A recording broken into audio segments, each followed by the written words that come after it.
So, welcome back, all my dear friends. So, continuing in the series of biostats, now I will be discussing a very interesting topic, that is p value. P value simply means probability. So, here P stands for probability, and p value ranges from 0 to 1. So let us understand what is p-value by taking a simple and an interesting example.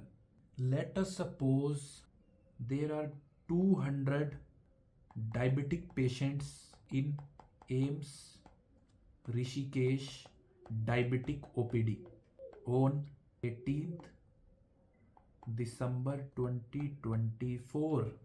So I decided that on half of the population, let us suppose population A, I give a anti-diabetic drug, that is drug X. The random blood sugar of all of them, let us suppose, was 250 milligram per deciliter. And after administration of drug X on population A, which comprises 100 patients, the random blood sugar reduced to 220 milligram per deciliter.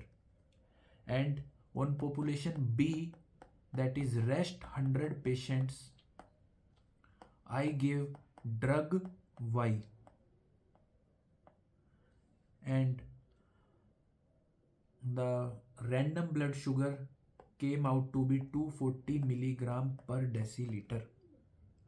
So by seeing this example, it seems very obvious that drug X is better than drug Y. So it seems very obvious that drug X is better than drug Y. But my next question is, इसकी क्या guarantee है कि drug X is better than drug Y? क्या पता ये affect placebo के कारण आ रहा हो. पॉपुलेशन ए में patient may have a placebo effect. There may be a drug allergy in population B. That can also be a reason that it looks like drug X is better than drug Y. There may be a drug interaction in population B which hamper the effect of drug Y in decreasing the random blood sugar. So this can also be a reason. तो sir मुझे ये बताओ कि आपने मुझे जो कहा कि drug X is better than drug Y, इसकी क्या गारंटी है? So to provide that guarantee, to provide that confidence, I have to use a value that is p value or probability value.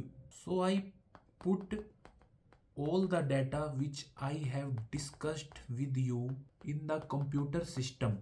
The computer jumbles up all the data and gives me a value, that is p value, and the threshold we use for p value for saying that my hypothesis is significant and that the effect is observed is 0.05.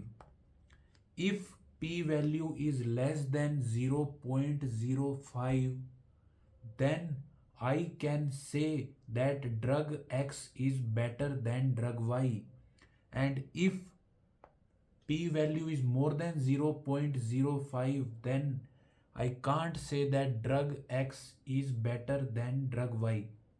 So let's understand it more deeply by going deep into this example. P values are numbers between 0 and 1 that quantifies how confident we should be that drug X is better than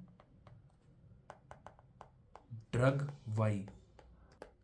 more the p-value is near to 0, more confident we are.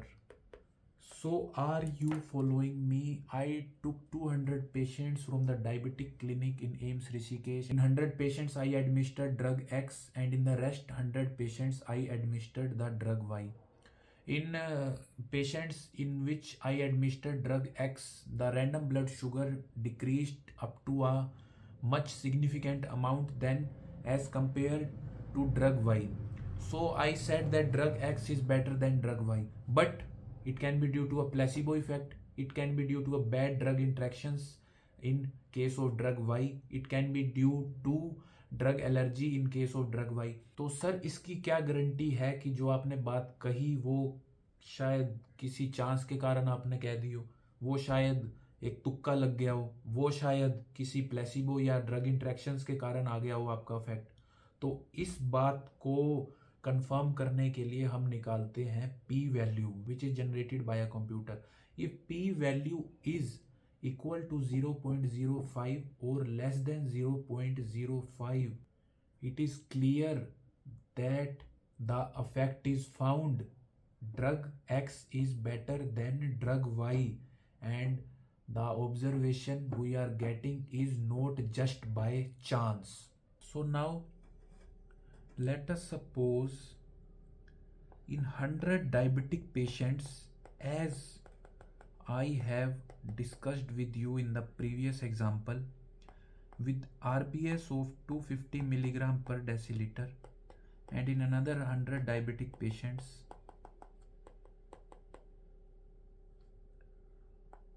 with 250 milligram per deciliter RBS, I administered the same drug X. In these 100 diabetic patients, the results came out like this: 220 milligram per deciliter, and in another 100 diabetic patients it came out like this: 225 milligram per deciliter. So this difference is simply attributable to the weird random things which we can't predict, weird placebo effect and the weird drug interactions we can't predict, because we have given the same drug X in both population and results came out to be different. And let us suppose p value in this case is 0.9. As it is obvious that it is more than 0.05, so no effect is observed and both the groups are similar.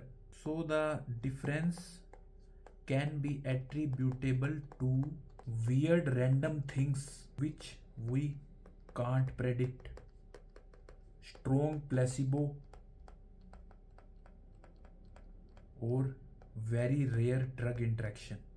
So the p value is 0.9, so there is no much difference between the two groups. I have told you that p value should be equal to 0.05 or less than 0.05 to say that drug X is better than drug Y. One group is better than another group in the experiment. So p value is 0.9. I repeated the same experiment and used the same drug X. P value came out to be 0.8. In another experiment then it came out to be 0.7. It can be 0.95. So a condition came in which by chance all the people with strong placebo came in one group and all the people with a very rare side effect came in another group. I administered the same drug X and I administered the drug X in these. So it came out to be 220 milligram per deciliter and it came out to be 245 milligram per deciliter. And my p value came out to be 0.03. Hence the results are pretty different. Most of the time my p value was near to 1 because I was administered the same drug X in two different population. But some rare time came and my all rare drug interaction, people came in one group and with strong placebo effect came in another group, and my results changed, so my p value changed. So this result is said to be false positive, that is getting a small p value when there is no difference. So the example I gave you about drug X and drug Y, suppose my hypothesis was that drug X is better than drug Y. So this was my alternate hypothesis. My null hypothesis was that drug X is not better than drug Y and both the drugs are same. So let's suppose in the above example my null hypothesis was true, that drug X is same as drug Y. I accepted it. Okay, well done. And my null hypothesis was false. Drug X was better than drug Y. I rejected it.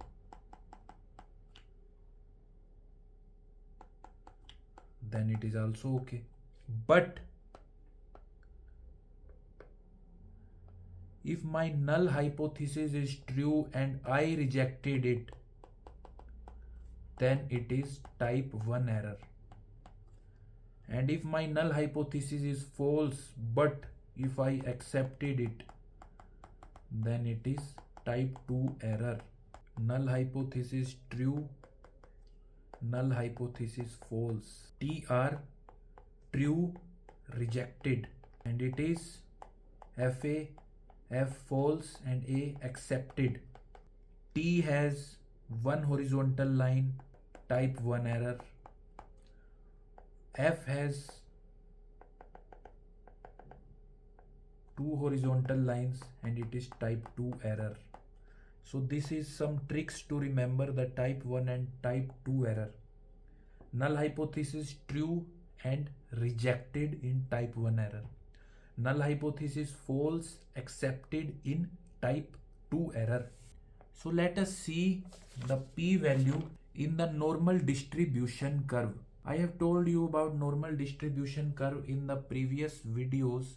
Now tell me the p value of 1, that is 100%, will lie on which part of the normal distribution curve. So the probability of 1, that is maximum probability, will be of course on the peak of the curve. So p here is 1. As we move towards the periphery, p value starts to decrease. And I have told you that the normal zone is taken at +2 and -2 confidence limits for standard errors. So here lies our normal zone, as you can see. And you have to learn that the p value here is 0.05 is the p value. So it is very obvious that p value will decrease as we go towards the periphery, and this zone, the abnormal zone, or where variation is present, the p values become significant in this zone. So now my next question is, so if there is 68% confidence interval as compared to 95% confidence interval as the zone of normalcy, then what will happen to p values? Let us suppose now I take 68% confidence interval as normal. So my significant zone is increased, as it is obvious in the figure that this zone has increased. So my previously non-significant values have become significant. Chance of rejecting null hypothesis will increase. as it is very obvious that the two drugs which I am comparing, one drug is better than another drug. So my null hypothesis, which was that both the drugs are same, will be rejected because I have increased the zone of significance. Type 1 error will increase, type 2 error will decrease. So now see what will happen if we increase the zone of normalcy. Now let us suppose instead of 95% confidence limits, I say that 99% confidence limits is the zone of normalcy. Now see what the zone of normalcy will look like. So you can see that the zone of normalcy is increased and zone of significance is decreased up to a greater extent. So chances of rejecting null hypothesis is decreased, chance of type 1 error decreased, chance of type 2 error increased, and it is very obvious that previously significant values have become non-significant, that green zone has increased. The previous values which were lying on the periphery has came in the green zone. So previously significant values have become non-significant. So this was up for today. I am now winding up the lecture. At last I want to say you that if you don't push yourself forward, no one is going to do it for you. I am saying it again and again. It's only you, and literally it is only you who have to do better each and every second, each and every minute, each and every hour, each and every day. No one is going to do it for you. And if you are expecting anyone to do it for you, then that expectations is never going to end, and you will be only there where you are today, and your tomorrow will look almost same as your today. So keep working hard and keep trying to push yourself every second. All the best.